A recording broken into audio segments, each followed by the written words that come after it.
Statement from Curt first, followed by questions for players.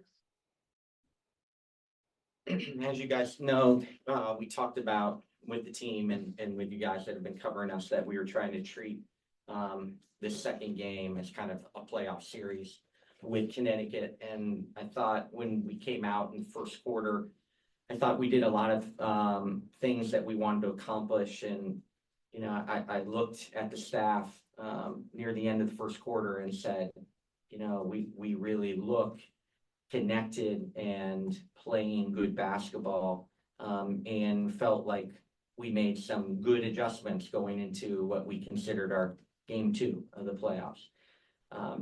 Unfortunately, that start of the second quarter, you know, an 8-0 run in the first 80 seconds, you know, with a missed coverage and turnovers and a couple things, you know, really put us on our heels. And, you know, those are the kind of stretches that have shaken our team right now when we're in this build and in this stretch. And I thought that really set the tone for a second quarter that got away from us, which then kind of had us go into halftime, you know, feeling not as good as we should because of how well we played the first quarter.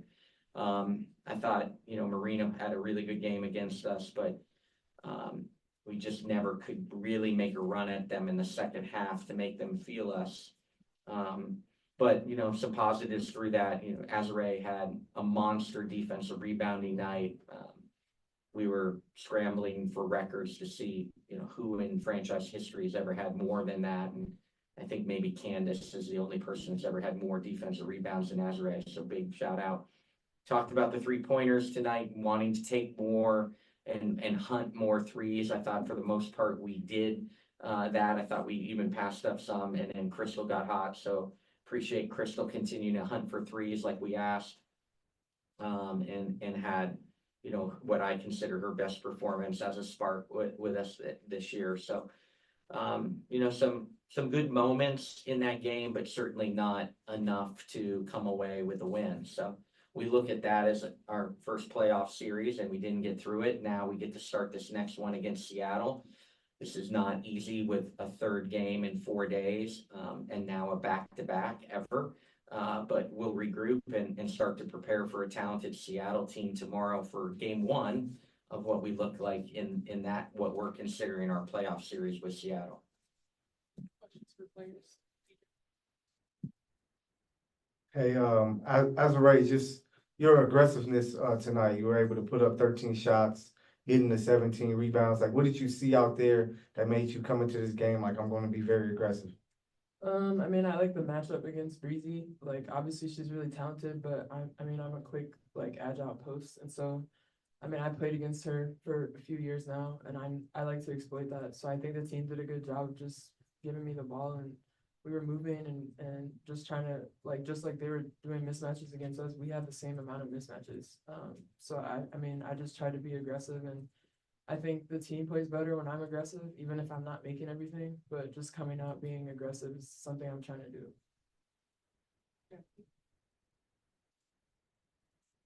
Hey, Azurá, this one's for you as well.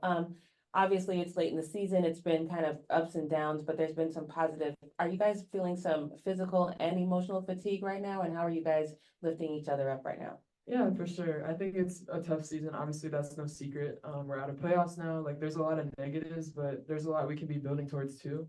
A lot of us are going to be returning next year, and even the ones that aren't, it's still an opportunity to grow as a player in this league and prepare yourself for whatever opportunity is next. So we've talked about that after a lot of these games, just like what are ways we can stay positive and continue to build for those of us that are coming back next year, and even the ones that aren't, what are ways that we can continue to pour positive energy into what we're trying to do and finish this year with pride. Like, who cares about the record at this point? Like, we want to walk off the court that last game feeling good about representing the Sparks in the best way possible.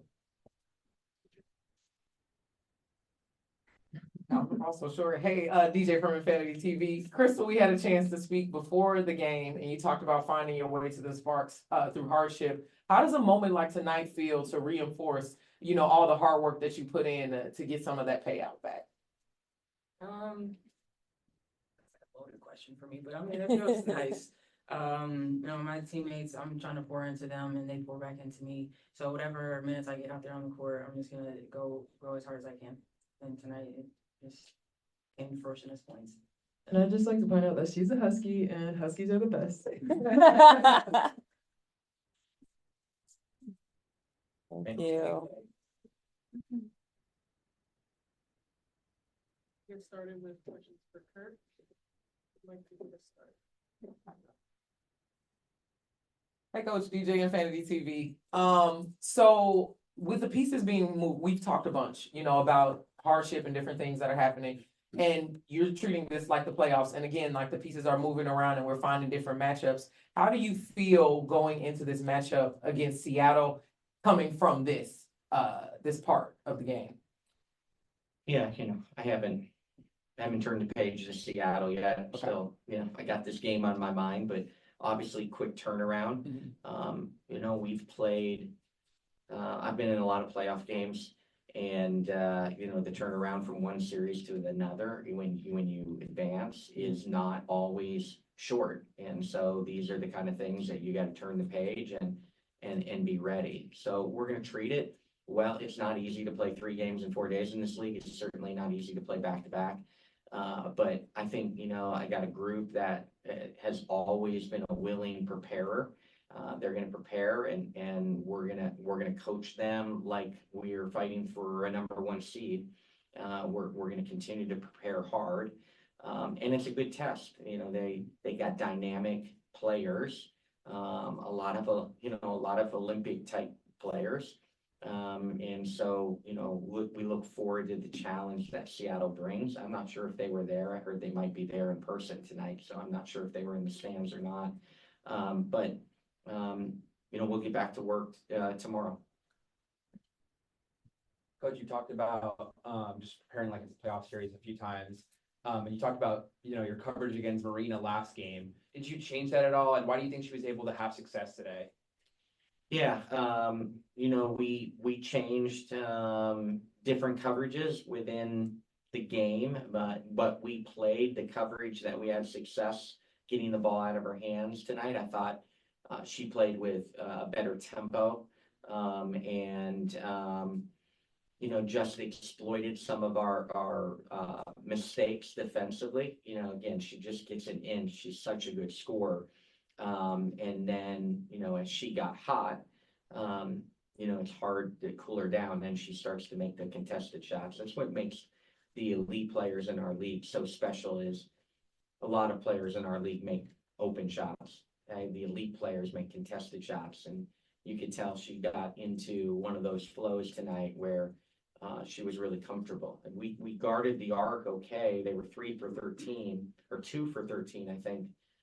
Beside her, but her ability to give them 3 points is so big because again they didn't have a great night at the arc outside of her, so disappointing at times some of the lack of some of the slippage we had in our coverages, but we tried to change it up and give her different looks throughout the game. 3 more. Jack. Hey, Coach, obviously you know what it means to build a team. Injuries played a huge part in this season, but of course, growing pains are a thing. But for you specifically, is there anything that keeps you up at night about anything that's happened thus far in the season? Yeah, and I mentioned it probably a couple weeks ago that again I pride myself in unintended consequences. The amount of injuries and illnesses we've had in these first 2 years have been daunting. But, again, the unintended consequences, I've always, looked at the positives of opening the opportunities up for other players. Connecticut, it seemed like every year we had a major starter out for the season or out for a significant part of the season. And it opened the door, for other people. And Bree Jones is a perfect example.